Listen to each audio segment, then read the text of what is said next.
평소 사연을 자주 듣고 사는 40대 평범한 아줌마입니다. 저에게는 왼수 같은 남편놈이 한 명 있는데요. 20대 후반에 만나 5년 동안 지지고 볶고 연애하다 이번에 결혼한 지 10년이 됐어요. 오래 사귀고 결혼해서 아이는 바로 가졌고 아들 하나 낳았는데 벌써 초등학교 2학년입니다. 제가 아들 하나 보고 왼수 같은 남편과 여지껏 부대끼며 살고 있습니다. 제 이야기도 써보면 어떨까 해서 머릿속으로 정리해가며 글을 써보려고 합니다. 몇 년 전 일이지만 지금은 생각하기도 싫고 아직도 떠올리면 남편을 용서할 수가 없거든요. 하지만 제겐 같이 살아야 하는 이유가 있기에 지금은 껍데기만 남은 부부로 살아가고 있네요. 2년 전 우리 부부는 이혼 위기를 겪었던 심각한 일이 있었어요.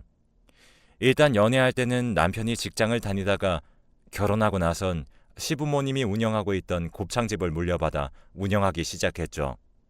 신혼집이랑도 가깝고 홀도 제법 커서 애가 없었을 때는 제가 많이 도와주었고요.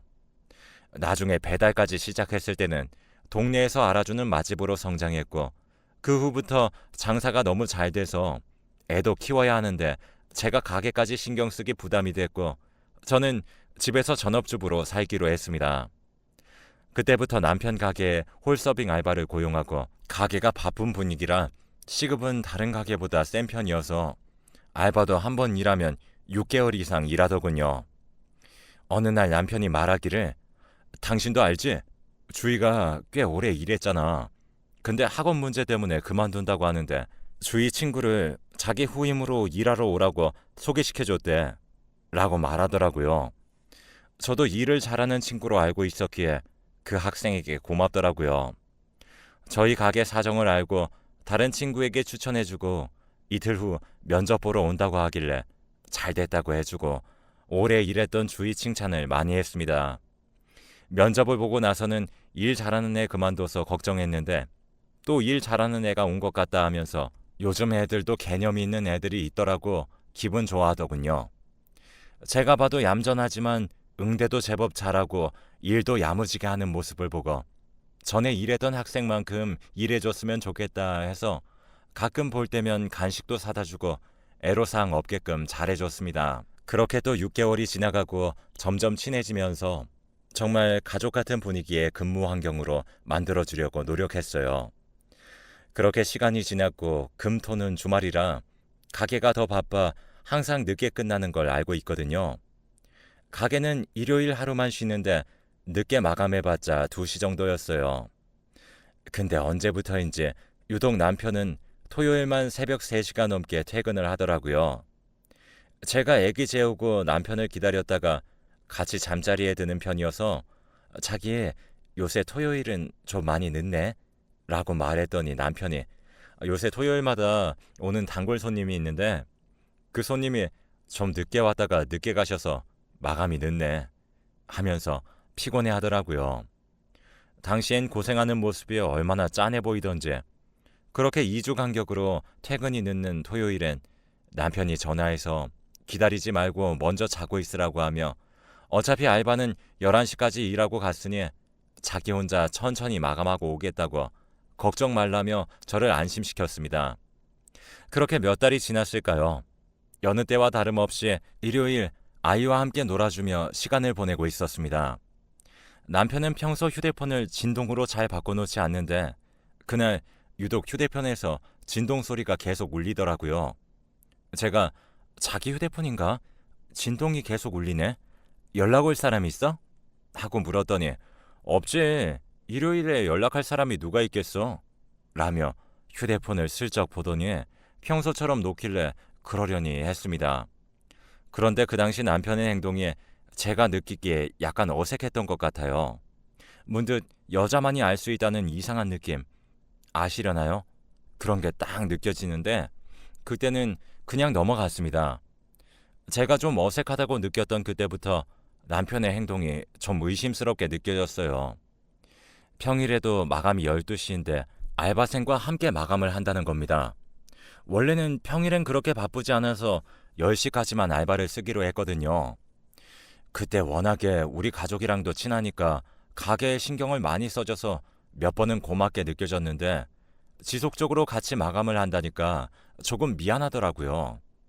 그래서 하루는 제가 가서 알바를 보내고 남편과 함께 마감하고 퇴근해야겠다 싶어 아이를 일찍 재우고 가게로 갔던 적이 있습니다.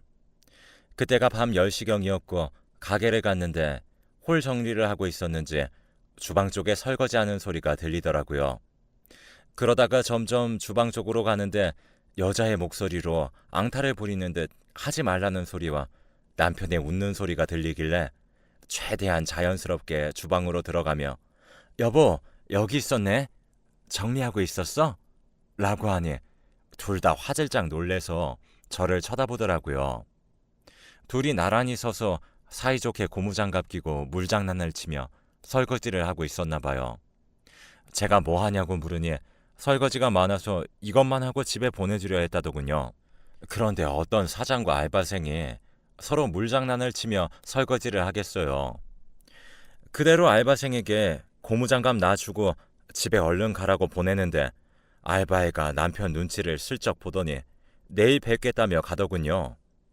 그때부터 제 기분이 살짝 나빠지면서 남편에게 왜 집 갈 시간 임박한 애한테 설거지를 시키냐고, 그리고 내가 온 게 그렇게 놀랄 일이냐고 따졌어요. 그랬더니 남편이 하는 말이 아니라고, 알바에 본인이 설거지하고 가겠다고 해서 시킨 거고 당신이 와서 놀란 게 아니고 손님인 줄 알고 놀란 거라고 그렇게 말하더군요. 그럴듯한 얘기죠.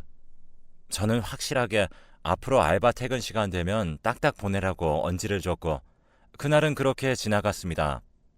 그리고 그날부터 그 앞에서 제가 들었던 여자의 앙탈을 부리며 웃는 소리와 남편의 웃음소리가 머릿속에서 한동안 떠나지 않아 계속 뭔가 찝찝한 느낌에 남편이 집에 와서 씻고 있을 때 휴대폰을 몰래 켜봤어요. 평소에 휴대폰 비밀번호를 설정하지 않는 사람인데 갑자기 비밀번호가 걸려있는 거예요. 문자나 카톡이 와 있는 것 같은데 누군지 모르니 이거 이상하다. 뭔가 있는 걸 확 느꼈고 그때부터 평소처럼 행동하되 남편의 행동을 주시하기로 했습니다. 가게 초반에 CCTV를 설치하면서 휴대폰으로 CCTV 보는 어플을 깔았었는데 제가 전업주부로 전환하면서 안 보고 있었거든요. 이상한 낌새를 느끼고 난 이후부터 그걸 자주 보기 시작했어요. 남편의 휴대폰을 보면 뭐가 나올 것 같은데 비밀번호가 걸려 있어서 보기가 쉽지 않았기 때문이죠. 그리고 동시에 걱정했던 건 내가 의심을 해서 정말로 뭐가 나오면 그땐 어떡하며 아이도 커가는데 수습을 어떻게 해야 하는지 고민이 되기 시작했어요.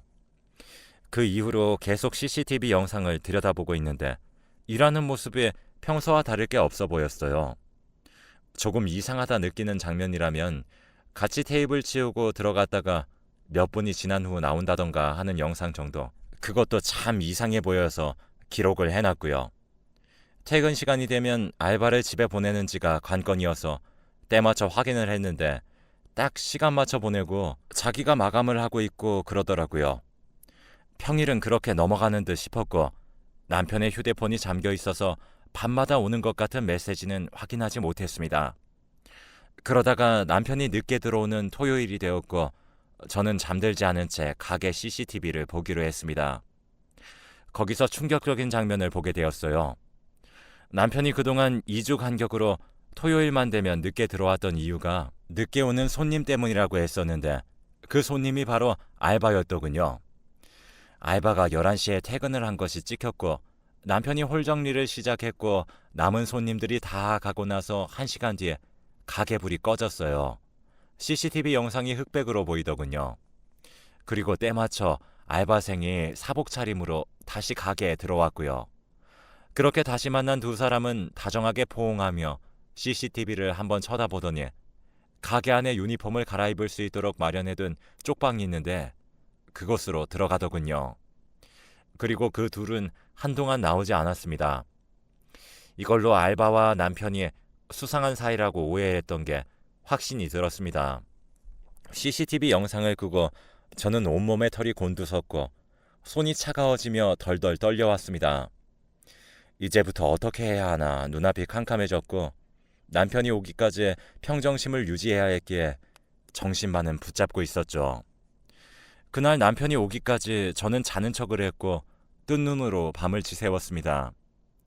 밤새우면서 머릿속으로 정리가 필요했고 5년 동안 연애하면서 어떤 문제로도 속을 썩이는 남편이 아니었기에 배신감도 컸고 결론은 바람 피운 놈이잖아요.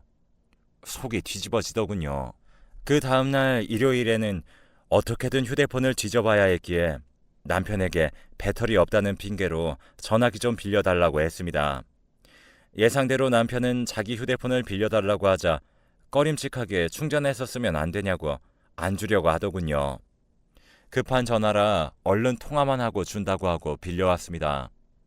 아이는 남편과 놀고 있는 사이 짧은 시간에 결정적인 증거만 잡으면 됐기에 바로 비밀번호를 풀고 문자와 카톡을 보기 시작했습니다. 내용이 아주 가관이었죠. 어쩌다 우리가 이렇게 된 건지 유부남이라 미안하다는 말과 보고 싶다며 사랑한다는 내용까지 제 눈을 의심하며 차마 보다가 말았지만 부분적인 내용은 제 휴대폰으로 다 사진 찍어 놨으니 핸드폰을 돌려주고 나를 잡아서 이혼 전문 변호사를 알아봐야겠다고 생각했습니다. 대충 내용이랑 시기를 맞춰보니 남편은 아마 저에게 늦게 오는 손님을 얘기할 때마다 알바생과 부적절한 관계를 맺고 있었던 것 같아요. 제가 모르게 하기 위해 CCTV를 피해 쪽방에서 은밀하게 데이트를 했던 것 같고 최근 들어 부부관계도 소원했었는데 다 이유가 있었던 거죠. 갑자기 앞으로의 제 인생이 까마득해졌어요. 한없이 착했던 남편이 결혼 8년 만에 저를 배신하고 어린 대학생과 바람을 피운 것도 그렇지만 아이가 있는 아빠인데도 불구하고 지 본능 따라간 것 생각하니 피가 거꾸로 솟고 그 알바에 대한 대책도 세워야 했어요. 남편 앞에서는 평소와 같은 행동으로 연기해야 하니 스트레스가 이만저만이 아니었습니다. 그걸로 머리가 너무 아프고 심할 때는 머리카락이 한 움큼씩 빠지기도 했습니다. 아이가 아직 어려 그것 때문이라도 계속 살아야 하는 건지 아니면 지금이라도 당장 이혼을 해야 하는 건지 도저히 혼자서는 답이 안 보여 며칠 뒤 이혼 전문 변호사를 찾아갔습니다. 그런데 남편이 정말 바람을 피웠다면 법적으로 결정적인 증거가 있어야 잡음 없이 이혼을 할 수 있다고 하는데 그게 바로 직접 그 둘의 데이트하는 영상을 제가 가지고 있어야 가능하다고 하더라고요. 이미 CCTV 영상과 문자 내용까지 내가 다 가지고 있는데 이것보다 더 확실한 물증이 필요한 거냐며 한참을 따졌지만 어쩔 수 없다고 법이 그렇다고 하니 하는 수 없이 상담 비용만 지불하고 나왔습니다. 나와보니 이혼이 쉬운 게 아니라는 것을 알았기에 새로운 대책을 세워야만 했고 저는 증거를 가지고 시부모님을 찾아가기로 했습니다. 시부모님 댁도 저희 집에서 멀지 않은 곳에 있어서 가는 내내 어떻게 얘기를 해야 하는지 과연 누구 편을 들어주시려나 걱정하며 시댁으로 갔습니다. 막상 시부모님 앞에서 말하려니 입이 안 떨어져서 우물쭈물하고 있는데 아버님께서 먼저 무슨 일 있느냐고 여쭤보시더라고요. 그때부터 시부모님 앞에서 눈물을 흘리며 우리 그이가 바람이 난 것 같다고 상대는 알바생이라는 것까지 그리고 현재 가지고 있는 증거들을 다 보여드렸습니다. 시부모님은 한동안 제 앞에서 말이 없으셨고 어머님은 말없이 제 손을 잡으며 연신 미안하다 말씀하시더라고요. 아버님은 그이에게 전화해서 따지겠다고 하는데 제가 극구 말렸습니다. 그리고 솔직하게 얘기했습니다. 사실 이혼을 하고 싶은데 변호사 사무실 간에 결정적인 증거 영상이 있어야 그게 증거로 적용된다고 해요. 그런데 차마 제가 그런 증거를 만들 용기가 나지 않아요. 했더니 저희 시부모님 저에게 제발 이혼만은 생각하지 말라며 대책을 같이 세워보자 하시더군요. 연애할 때부터 저를 많이 예뻐해 주셨던 분들이어서 차마 매정하게 말씀드리지 못했습니다. 그리고 당시에 남편과 같이 살 용기가 나지 않는다 말씀드리니 애기랑 짐 싸서 시댁으로 들어오라고 하시더군요. 그날 저는 남편이 가게에 있을 때 짐을 싸고 아이와 함께 말없이 시댁으로 들어갔습니다. 솔직히 저는 참 시댁을 잘 만났다고 생각하는 것이 뭐냐면 그때 시부모님 앞에서 대놓고 이혼하고 싶다고 말씀드렸는데 너무나도 죄인처럼 본인들이 너무 미안해하시며 다독여 주셨고 제가 상처받았을 거라 생각해서 친정 부모님보다 더 저를 챙겨주셨거든요. 그날 밤 남편이 퇴근하고 제가 집에 없는 것을 알고 핸드폰으로 전화를 수십 통 해대는데 저도 안 받을 생각이었지만 시어머님께서 하는 말씀이 당분간 전화 받지도 말고 지 잘못 지가 깨달을 때까지 놔둬 하시는데 다른 집 시부모님 같았으면 내 새끼 편 들으며 며느리 희생만을 요구했을 텐데 나 정말 우리 시부모님 잘 만났다 싶었습니다. 그리고 조금 있다 남편에게 카톡 문자를 보냈습니다. 나 당신 바람핀 것 알고 있고 문자 내용이며 CCTV 영상 다 갖고 있어 라고 보내더니 바로 전화가 오더군요. 어머님 말씀대로 안 받으려고 했는데 행방을 알려주지 않으면 친정에 덜컥 전화할까봐 받았습니다. 남편은 얼굴 보고 설명할 테니 어디 있는지 알려달라고 제발 만나자고 하더라고요. 거의 울먹이는 말투였습니다. 저는 길게 말하기 싫고 변명할 말 있으면 시댁으로 오라고 했습니다. 그리고 남편은 다음날 아침부터 가게 문을 닫아버리고 시댁에 왔습니다. 오자마자 시아버지는 남편에게 지금 어딜 들어오냐고 나가라고 소리치더랍니다. 저도 깜짝 놀랐어요. 그 정도로 화를 내실 줄은 몰랐거든요. 마침 그때 아이가 유치원에 있었으니 망정이지 어머님도 저에게 방으로 일단 들어가 있으라고 해서 가만히 방에 앉아 있었고 밖에서 나누는 대화를 들었습니다. 남편이 아버님 앞에서 하는 말이 잠시 실수한 거라며 저에게 용서 빌고 다시 잘 살 수 있다고 얘기하는 것 같았어요. 시아버님은 말도 안 되는 소리 하지 말라며 실수한다는 것이 몇 개월이냐며 남편에게 큰 소리를 치시며 당장 이혼하라고 하시더군요. 남편은 노발대발하는 아버님 앞에서 저에게 사죄하고 다시 기회를 준다면 다시 예전처럼 잘 살겠다고 일단 제 의견을 듣고 싶고 제발 같이 대화하게 해달라고 비는 소리가 났고 시어머님이 살짝 방문을 열며 남편이랑 대화하고 싶으면 얘기 나누라고 해서 나갔습니다. 저는 남편의 얼굴을 보자마자 이혼할 수 있으면 하자고 협조해달라고 했고 남편은 죽어도 안 된다고 정말 잘못했고 실수인 거 알고도 계속 만난 거 100번 내가 죽일 놈이라고 당장 알바에서 자르고 정리하겠다고 제발 이혼만은 생각하지 말아달라며 엎드려 빌더군요. 그동안 제 속 한 번 썩이지 않던 남편이었는데 그 순간 시부모님이 보이는데 행복하게 잘 살겠다고 오랜 연애 끝에 둘이 결혼했는데 이런 꼴 보여드려 정말 죄송한 겁니다. 남들은 이런 일이 일어나면 자식 때문에 어쩔 수 없이 산다고 하지만 저 같은 경우는 정말 딸처럼 오랫동안 예뻐해 주신 시부모님 버리고 남편과 갈라선다면 저도 나중에 후회할 것 같은 거죠. 그래서 남편에게 당장 알바 자르고 관계 정리한 후에 다시 말해보자고 일단 눈앞에서 사라지라고 했습니다. 그리고 남편은 다음날 바로 알바생을 잘랐고 관계 정리도 했다며 연락이 왔습니다. 그래도 도무지 믿음이 가지 않았지만 나중에 남자 알바생을 뽑았다고 하더라고요. 그 일은 그렇게 마무리되었고 남편 꼴이 보기 싫어 당분간 시댁에서 지내게 되었습니다. 나중엔 남편 없는 셈 치고 우리도 아들 없는 셈 칠 테니 애기랑 며느리랑 우리 둘이랑 넷이 같이 오손도손 사는 게 어떻겠냐는 시아버님 말씀에 감사하면서도 죄송했어요. 사실은 남편이 그렇게 일을 다 마무리 지었다고 해도 제가 용서한 것은 아니니까요. 중요한 것은 제 마음이고 저도 아이 키우는 엄마로서 많은 생각이 왔다 갔다 했습니다. 그리고 결심했습니다. 제 아들보다 며느리를 더 생각하는 우리 시부모님 앞으로 내가 더 잘 모시며 살아야겠다고요. 그렇게 저는 꽤 오랜 시간 시댁에서 생활을 하다가 시댁 생활을 청산하고 아이와 함께 우리 집으로 돌아왔습니다. 그 후로 2년이 지난 지금까지 저는 그 일로 아직 남편을 용서하지 않으며 살고 있습니다. 대신 저는 끝까지 제 편으로 남은 시부모님을 위해 그저 껍데기만 남은 부부로 살고 있는 것이죠. 물론 남편은 그 일 이후 저에게 더 잘하지만요. 아직 제가 마음의 문을 열지 않았어요.